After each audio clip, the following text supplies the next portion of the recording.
إن الحمد لله نحمده ونستعينه ونستغفره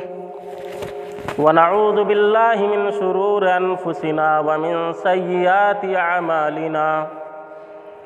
من يهده الله فلا مضل له ومن يضلل فلا هادي له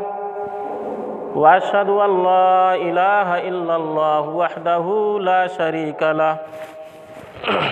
وأشهد أن محمدًا عبده ورسوله يا أيها الذين آمنوا اتقوا الله حق تقاته ولا تموتن إلا وأنتم مسلمون يا أيها الناس اتقوا ربكم الذي خلقكم من نفس واحدة وخلق منها زوجها وبث منهما رجالا كثيرا ونساء واتقوا الله الذي تساءلون به والأرحام إن الله كان عليكم رقيبا يا أيها الذين آمنوا اتقوا الله وقولوا قولا سديدا يصلح لكم أعمالكم ويغفر لكم ذنوبكم ومن يطع الله ورسوله فقد فاز فوزا عظيما أما بعد فإن خير الحديث كتاب الله وخير الهدي هدي محمد صلى الله عليه وسلم وشر الأمور محدثاتها وكل محدثة بدعة وكل بدعة ضلالة وكل ضلالة في النار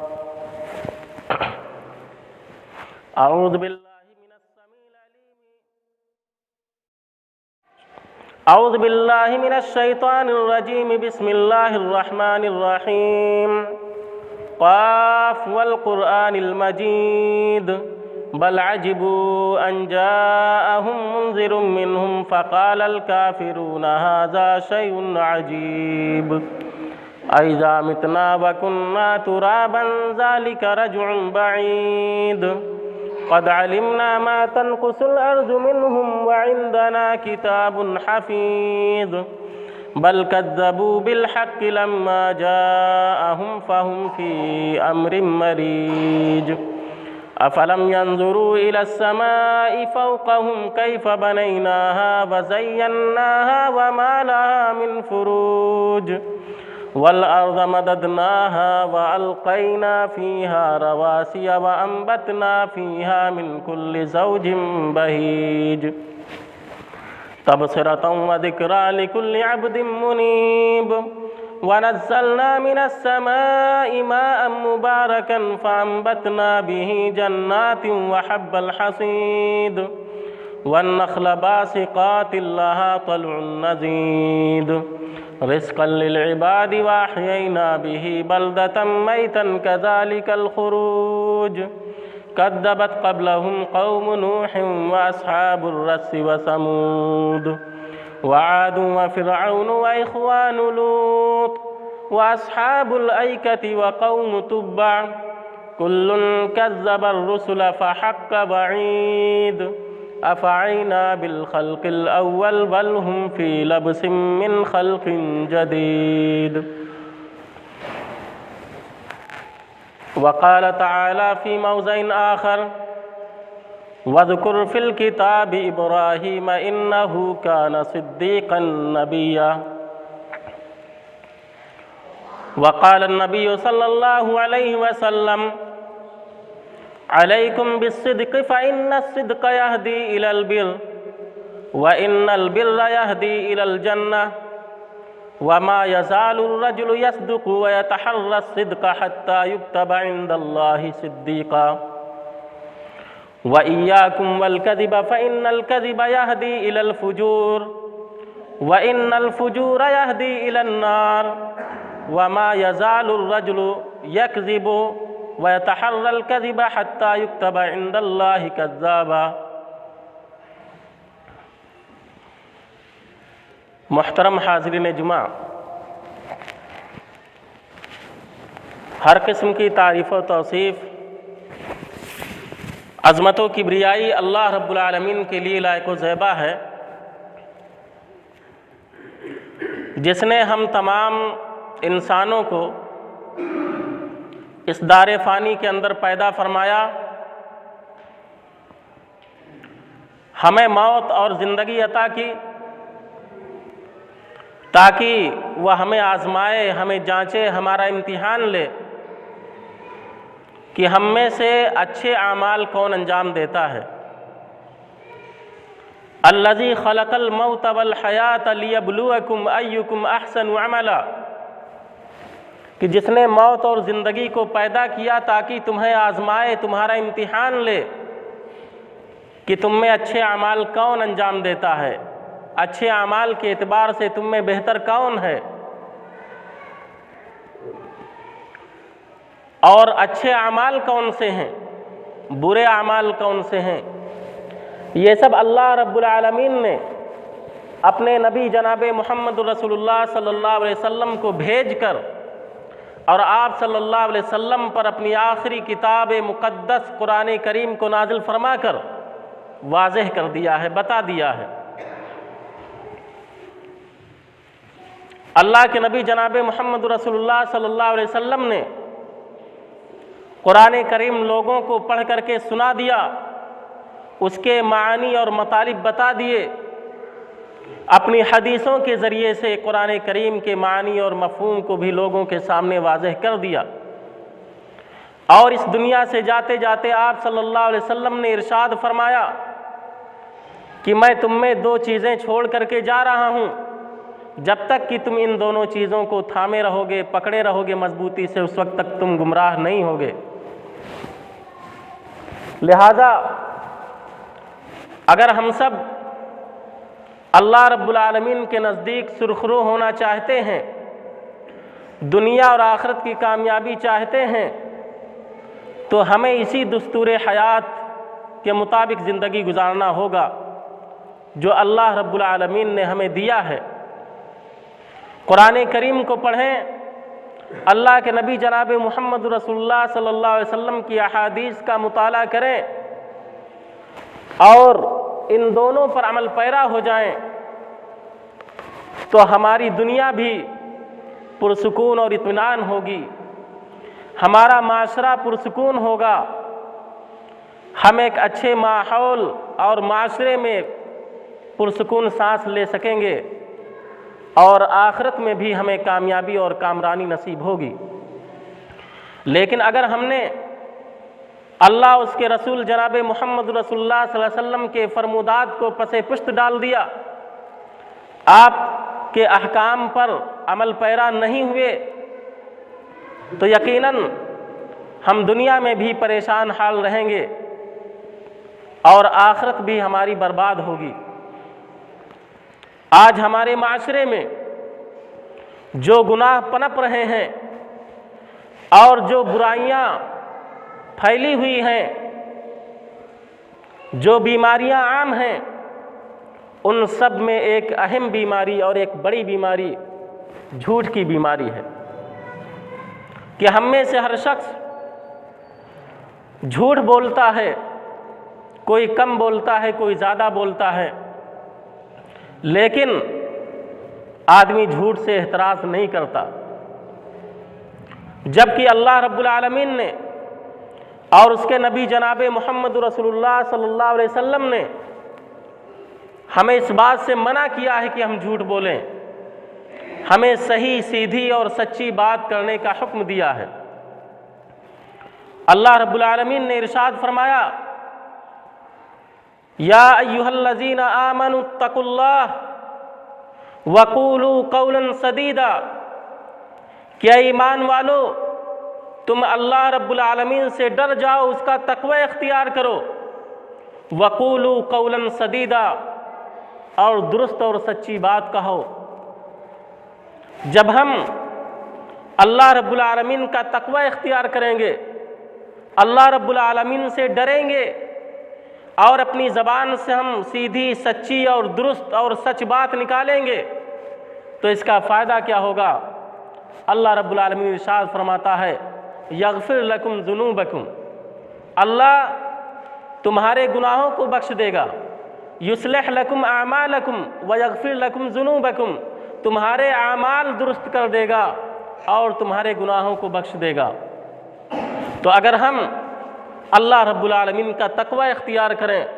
اس سے ڈریں اور سیدھی سچی بات بولیں، تو اس کا فائدہ یہ ہوگا کہ اللہ رب العالمین ہمارے اعمال درست کر دے گا اور ہمارے گناہوں کو بخش دے گا۔ پتہ یہ چلا کہ آج جو ہمارے اعمال خراب ہیں اور بہت سارے جو ہم برے اعمال انجام دیتے ہیں، اس کی ایک بڑی وجہ یہ بھی ہے کہ ہمارے دلوں میں اللہ کا تقوی نہیں اور ہماری زبانوں پر صداقت نہیں ہے۔ ہم اللہ سے نہ تو ڈرتے ہیں اور نہ ہی سیدھی اور سچی بات کرتے ہیں، بلکہ جھوٹ بولا کرتے ہیں۔ یہی وجہ ہے کہ آج ہمارے اعمال خراب ہیں، برباد ہیں۔ اللہ رب العالمین کا وعدہ ہے کہ اگر تم اللہ رب العالمین کا تقوی اختیار کرو گے اور سیدھی اور سچی بات کرو گے تو اللہ تمہارے اعمال کو درست کر دے گا، وَيَغْفِرْ لَكُمْ ذُنُوبَكُمْ، اور تمہارے گناہوں کو بخش دے گا۔ لہذا ضرورت اس بات کی ہے کہ ہم اس آیت کریمہ پر کان دھریں اور اللہ رب العالمین کے اس حکم پر عمل پیرا ہو جائیں، تاکہ ہمارے اعمال بھی ٹھیک ٹھاک ہو جائیں اور اللہ رب العالمین ہماری بخشش بھی فرما دے۔ اللہ رب العالمین نے آگے فرمایا وَمَن يُطِعِ اللَّهَ وَرَسُولَهُ فَقَدْ فَازَ فَوْزًا عَظِيمًا، کہ جس شخص نے اللہ اور اس کے رسول کی اطاعت کر لی وہ یقیناً بڑی کامیابی سے ہمکنار ہو گیا۔ لہٰذا اگر ہم کامیابی چاہتے ہیں، اگر ہم کامرانی کا منہ دیکھنا چاہتے ہیں، تو ہمیں اللہ اور اس کے رسول کی فرما برداری کرنی ہوگی، ان کی اطاعت کرنی ہوگی، تبھی ہم کامیاب و کامران ہو سکتے ہیں، ورنہ ناکامی ہمارا مقدر ہوگی۔ اللہ رب العالمین نے قرآن مقدس ہی میں اپنے ایک پیارے نبی اولو العزم پیغمبر حضرت ابراہیم علیہ السلام کی تعریف کی ہے اور ان کو صدیق کہا ہے۔ کہا وَذْكُرْ فِي الْكِتَابِ إِبْرَاهِيمَ إِنَّهُ كَانَ صِدِّيقًا نَبِيًّا، کہ تم کتاب میں ابراہیم علیہ السلام کا تذکرہ کرو، ان کو یاد کرو، إِنَّهُ كَانَ صِدِّيقًا نَبِيًّا، یقیناً وہ بڑے سچے نبی تھے۔ اسی طریقے سے اللہ رب العالمین نے قرآن مقدس کے اندر مختلف انبیاء کرام کی تعریف بیان فرمائی ہے اور ان کے بارے میں فرمایا کہ وہ بڑے سچے تھے۔ لہٰذا ہمیں بھی چاہیے کہ ہم خود سچ بولا کریں، دیگر انبیاء اور اپنے نبی جناب محمد رسول اللہ صلی اللہ علیہ وسلم کی جو صفات ہیں انہیں ہم اپنے اندر پیدا کرنے کی کوشش کریں، کیونکہ اللہ کے نبی جناب محمد رسول اللہ صلی اللہ علیہ وسلم ایسے سچے نبی تھے، ایسے سچے نبی تھے کہ آپ صلی اللہ علیہ وسلم نبی بنائے جانے سے پہلے بھی جھوٹ نہیں بولا کرتے تھے۔ نبی تو آپ بعد میں بنے، اللہ کا فرشتہ وحی لے کر کے بعد میں آیا، اس سے پہلے ہی جب آپ نہیں جانتے تھے ایمان کیا ہے، اسلام کیا ہے، تبھی سے اللہ کے نبی جناب محمد رسول اللہ صلی اللہ علیہ وسلم سچ بولا کرتے تھے، سچے تھے۔ یاد کیجیے اس واقعے کو کہ اللہ کے نبی جناب محمد رسول اللہ صلی اللہ علیہ وسلم نبی بنائے جانے سے پہلے غار حرا میں جایا کرتے تھے اور وہاں پر اپنے تئیں اللہ رب العالمین کی عبادت کیا کرتے تھے، کئی راتیں وہاں رہ جایا کرتے تھے۔ معمول کے مطابق ایک روز آپ غار حرا میں تشریف فرما تھے کہ فرشتہ یعنی جبریل علیہ السلام تشریف لائے اور اللہ کے نبی صلی اللہ علیہ وسلم سے کہا کہ اقرا، آپ پڑھیے۔ تو اللہ کے نبی صلی اللہ علیہ وسلم نے فرمایا ما انا بقاری، میں پڑھا ہوا نہیں ہوں۔ تو فرشتے نے اللہ کے نبی صلی اللہ علیہ وسلم کو اپنے سینے سے لگا کر کے زور سے دبایا اور کہا کہ اقرا، پڑھو۔ اللہ کے نبی صلی اللہ علیہ وسلم نے پھر وہی جواب دیا کہ ما انا بقاری، میں پڑھا ہوا نہیں ہوں۔ فرشتے نے پھر آپ کو سینے سے لگایا اور پھر کہا کہ آپ پڑھیے، اور تیسری بار جب آپ کو اپنے سینے سے لگایا تو کہا چھوڑ کر کے اقرا بسم ربک الذی خلق خلق الانسان من علق اقرا وربک الاکرم الذی علم بالقلم علم الانسان ما لم يعلم۔ تو جب یہ آیتیں اللہ کے نبی جناب محمد رسول اللہ صلی اللہ علیہ وسلم پر نازل ہوئیں تو اللہ کے نبی صلی اللہ علیہ وسلم گھبرائے ہوئے گھر تشریف لائے۔ خدیجہ رضی اللہ تعالیٰ عنہ اس وقت آپ کی زوجہ محترمہ تھیں، گھر پہنچے اور کہا زملونی زملونی، مجھے چادر اڑھا دو، مجھے چادر اڑھا دو، اور پھر آپ کو اڑھا دیا گیا۔ جب آپ کو کچھ سکون ہوا تو آپ نے پورا ماجرا بیان فرمایا اور کہا کہ مجھے تو اپنی جان کا خوف لاحق ہو رہا ہے، کیونکہ زندگی میں پہلی بار اس طریقے کا واقعہ آپ کے ساتھ پیش آیا تھا، اس لیے آپ ڈر گئے۔ تو حضرت خدیجہ رضی اللہ تعالیٰ عنہا نے آپ کو تسلی دی تھی، جن الفاظ سے آپ کو تسلی دی تھی ان الفاظ میں ایک چیز یہ بھی تھی کہ انک لتصدق الحدیث، کہ آپ سچ بولتے ہیں۔ حضرت خدیجہ رضی اللہ تعالیٰ عنہ نے کہا کہ ہرگز نہیں، آپ ڈریے مت، آپ خوش ہو جائیے، کیونکہ اللہ رب العالمین آپ کو رسوا نہیں کرے گا۔ کیوں؟ انک لتحمل الکل وتصدق الحدیث وتقری الضیف وتعین علی نوائب الحق۔ کہا کہ آپ ڈریے مت، آپ پریشان مت ہوں، آپ خوش ہو جائیں، اللہ رب العالمین آپ کو رسوا نہیں کرے گا۔ کیوں؟ اس لیے کہ آپ کے اندر یہ صفات پائی جاتی ہیں کہ آپ بے کسوں کا بوجھ اٹھاتے ہیں، آپ صلہ رحمی کرتے ہیں، آپ حق باتوں میں دوسروں کی مدد کرتے ہیں، جن کے پاس کچھ نہیں انہیں آپ دیتے ہیں، اور آپ سچ بولتے ہیں۔ تو حضرت خدیجہ رضی اللہ تعالیٰ عنہ نے اللہ کے نبی صلی اللہ علیہ وسلم کو ان کی جن صفات کا حوالہ دے کر کے تسلی دی تھی، ان میں ایک چیز یہ بھی تھی کہ آپ ہمیشہ سچ بولتے ہیں۔ پتہ چلا کہ ہمارے نبی جناب محمد رسول اللہ صلی اللہ علیہ وسلم کی ایک اچھی اور عمدہ صفت تھی کہ آپ صلی اللہ علیہ وسلم نبی بنائے جانے سے پہلے ہی سچ بولا کرتے تھے، اور آپ اہل مکہ میں صادق اور امین کے لقب سے پکارے جاتے تھے۔ تو صادق کا مطلب ہی ہوتا ہے سچ بولنے والا۔ اسی طریقے سے آپ صلی اللہ علیہ وسلم کے نبی بنائے جانے کے بعد ابو سفیان بن حرب جب گئے ملک شام کی طرف اور ان کی ملاقات ہرقل بادشاہ سے ہوئی تو اس نے ان کو بلایا، اور ان کے ساتھ دوسرے لوگ بھی تھے۔ تو ان سے جو سوالات کیے تھے تو یہ بھی پوچھا تھا کیا محمد صلی اللہ علیہ وسلم نے جو دعویٰ کیا ہے، یعنی نبوت کا جو دعویٰ کیا ہے، اس دعوے سے پہلے تم نے انہیں کبھی جھوٹ سے متہم کیا ہے؟ یعنی کیا تم نے انہیں کبھی جھوٹ بولتے ہوئے پایا ہے نبوت کا دعویٰ کرنے سے پہلے؟ تو ابو سفیان کو کہنا پڑا کہ نہیں، ہم نے کبھی انہیں جھوٹ سے متہم نہیں کیا ہے۔ تو پتہ چلا کہ اللہ کے نبی صلی اللہ علیہ وسلم نبی بنائے جانے سے پہلے بھی جھوٹ نہیں بولا کرتے تھے۔ پھر آپ صلی اللہ علیہ وسلم لوگوں کو سچ بولنے کا حکم بھی دیا کرتے تھے، کیونکہ ہرقل نے ابو سفیان رضی اللہ عنہ سے پوچھا تھا کہ وہ تمہیں کس بات کا حکم دیتا ہے؟ تو انہوں نے کہا کہ وہ ہمیں یامرنا بالصلاۃ والصدق،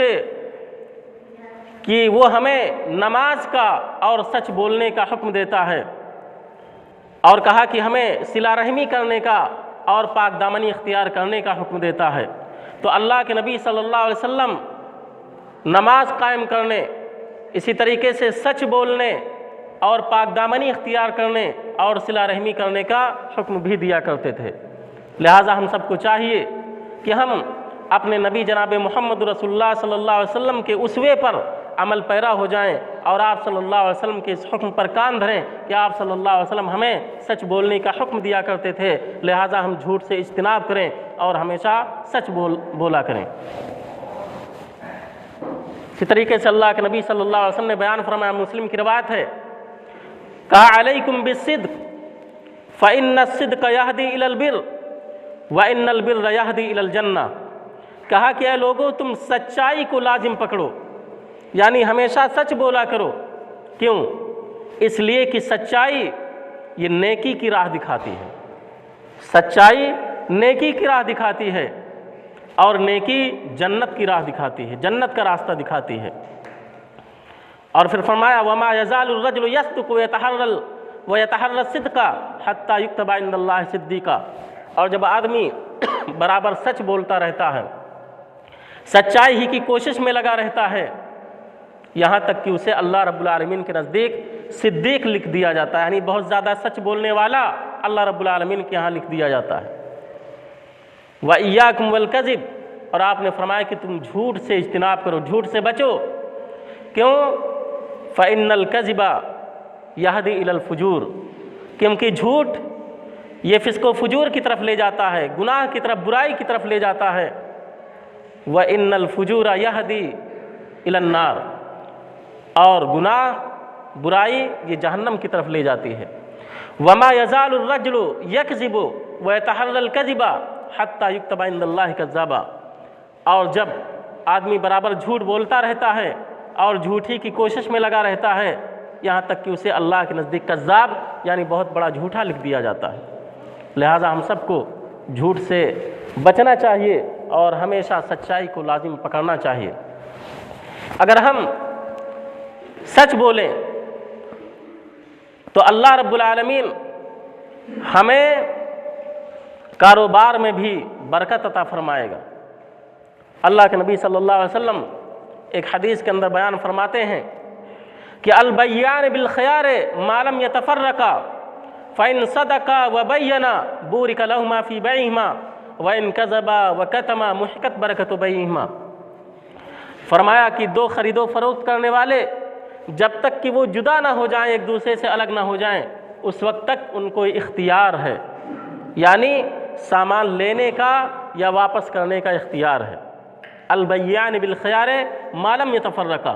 کہ دو باہم خرید و فروخت کرنے والوں کو جب تک کہ وہ جدا نہ ہو جائیں اس وقت تک اختیار ہے، یعنی آپ نے کوئی سامان لیا اور ابھی آپ وہیں موجود ہیں دکان ہی پر تو آپ کو واپس کرنے کا حق ہے، یا دکاندار نے اگر آپ کو بیچ دیا اور وہ بھی اور آپ وہیں پر موجود ہیں ابھی تو اس کو واپس لینے کا حق ہے، تو دونوں کو اختیار ہے جب تک کہ وہ جدا نہ ہو اس جگہ سے۔ پھر آپ نے فرمایا فَإِن صَدَقَا وَبَيَّنَا بُورِكَ لَهُمَا فِي بَيْعِهِمَا، اگر وہ دونوں سچ بولیں اور بیان کر دیں، یعنی اگر عیب ہے، سامان میں کوئی عیب ہے تو اس کو بیان کر دے کہ اس میں یہ کمی ہے، اور اگر پیسے میں کوئی عیب ہے یعنی نوٹ نقلی ہے یا جعلی ہے، یا اسی طریقے سے پہلے سونا اور چاندی وغیرہ چلا کرتا تھا یا دوسری چیزوں سے غلے کو دے کر کے لوگ کوئی چیز خریدا کرتے تھے، تو سونا بسا اوقات کھوٹا ہوتا تھا یا کم اصلی ہوتا تھا، یا اسی طریقے سے غلہ ہے یا کپڑا ہے کم اچھا ہوتا تھا، تو اللہ کے نبی صلی اللہ علیہ وسلم نے فرمایا کہ جو چیز قیمت میں آپ دے رہے ہیں اس میں جو نقص ہو، جو عیب ہو، اس کو بیان کر دیا جائے، یعنی بیع میں دھوکہ نہ دیا جائے۔ تو کہا کہ اگر دونوں سچ بولیں اور بیان کر دیں تو بورک لہما فی بیعہما، دونوں کو ان کے بیع میں، ان کی خرید و فروخت میں برکت دی جاتی ہے۔ وَإِن كَذَبَا وَكَتَمَا، اور اگر وہ دونوں جھوٹ بولیں اور چھپائیں، یعنی سامان کی یا قیمت کے عیب کو چھپائیں، محقت برکت بیعہما، تو اللہ کے رسول صلی اللہ علیہ وسلم فرماتے ہیں کہ ان دونوں کے بیع کی برکت ختم کر دی جاتی ہے۔ لہٰذا ہم سب کو چاہیے کہ ہم ہمیشہ سچائی کو لازم پکڑیں، ہمیشہ سچ بولیں، چاہے وہ گھر میں ہوں، گاؤں میں ہوں، کاروبار میں ہوں، کہیں پر بھی ہوں، کسی بھی جگہ ہوں، ہمیشہ سچ بولنا چاہیے اور سچائی کو پسند کرنا چاہیے، تاکہ ہمیں دنیا اور آخرت کے اندر بھی کامیابی ملے، اور جو ہے ہم ہمیشہ سرخرو رہیں اور ہمیں پشیمانی نہ ہو، اور ہماری جو بیع ہو، ہماری جو تجارت ہو، اس میں اللہ رب العالمین ہمیں برکت عطا فرمائے۔ اسی طریقے سے سچائی کے تعلق سے اور بھی بہت ساری باتیں ہیں، لیکن وقت اجازت نہیں دیتا کہ مزید آپ کے سامنے کچھ باتیں رکھی جائیں۔ مجھے امید ہے کہ یہی اتنی باتیں اور یہی اتنی حدیثیں اور قرآن کریم کی آیتیں کافی ہوں گی۔ اللہ تبارک و تعالیٰ سے دعا ہے کہ اللہ تبارک و تعالیٰ ہم سب کو قرآن کریم کو سمجھنے اور اس پر کما حقہ عمل کرنے کی توفیق عطا فرمائے۔ اے اللہ ہم سب کو سچ بولنے کی توفیق دے اور جھوٹ سے بچائے۔ اللہ رب العالمین ہم سب کی حفاظت فرمائے اور ہم سب کے کاروبار میں اور حلال کمائی میں برکت عطا فرمائے۔ آمین۔ وآخر دعوانا الحمدللہ رب العالمین۔